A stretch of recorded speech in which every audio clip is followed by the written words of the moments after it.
मवासात है, आपस में रहम दिली है, अशर फैलाई हुई दीवार है।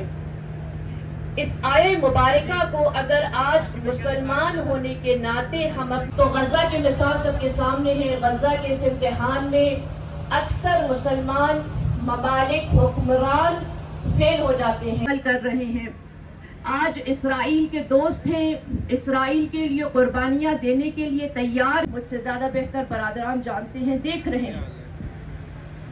बरादर फिरका वारियत को, तफरका अंदाजी को, एक दूसरे के ऊपर ममनू करार देते हैं। जिस कदर अजीम नुकसान पहुंचेगा इसराइल को, थोड़ा सा काम, अगर वो 4 दिन इसराइल के साथ तेल का कारोबार बंद कर देते हैं, पेजर्स फट जाते हैं, किस कदर नुकसान हो रहा है। खून देने के लिए, अतिया देने के लिए ईसाई भी वहां पर मौजूद है, यहूदी भी मौजूद की मिसाल को कायम करते हैं। इसके बावजूद के लोग कलील हैं, लेकिन क्योंकि अल्लाह के हैं। लेकिन जब तक अल्लाह के कानून का हम एहतराम नहीं करेंगे, उसको पाँव के नीचे रखेंगे, तो फिर हम हमेशा लानत के हकदार रहेंगे। परवरदिगार सुभान हम सबको तौफीक इनायत फरमाए। चूड़ियां रस्मी तौर पर कबूल करने की बात की जा रही है, बस ऐसे में हो चुकी हैं।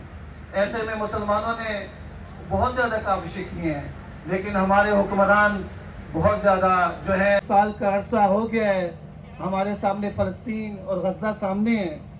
इस 1 साल के अरसे में 50 हमारे घर में हो तो हम उनके सामने नहीं झगड़ते। अगर हमारे बुजुर्ग घर में मौजूद हो, शख्सियत मुसलमान है कि पैगम्बर फरमाते हैं हम जसद वाहिद की तरह हैं।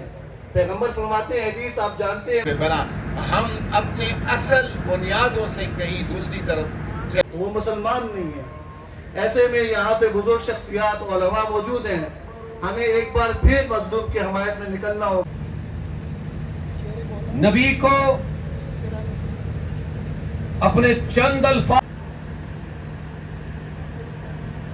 हर इब्तदा से पहले, हर इंतहा के बाद, ज़ाते नबी बुलंद है, ज़ाते खुदा के बाद